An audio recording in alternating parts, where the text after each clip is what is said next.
এবার ঈদুল আজহায় সারা দেশে 93,67,418টি পশু কোরবানি হয়েছে বলে জানিয়েছেন মৎস্য ও প্রাণী সম্পদ প্রতিমন্ত্রী সুলতান সালাউদ্দিন টুকু। বলেছেন, পশুখাদ্যের দাম বাড়তির কারণে মাংসের দাম কমানো যাচ্ছে না, তবে খাদ্যদ্রব্যের দাম কমানোর চেষ্টা করছে সরকার। সকালে সচিবালয়ে সংবাদ সম্মেলনে প্রতিমন্ত্রী সমস্ত তথ্য জানান।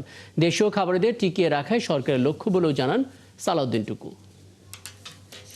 যে পরিমাণ আমাদের হয়েছে 8টি বিভাগে আমরা যে প্রাথমিক তথ্য পেয়েছি তাতে 93,66,418টি পশু কুরবানি হয়েছে। 93,66,418টি পশু এবার কুরবানি হয়েছে।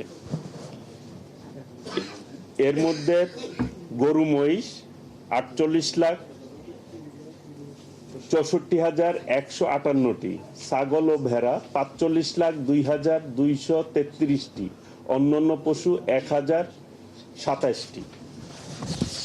এ হয়েছে আমাদের মোটামুটি হিসাব।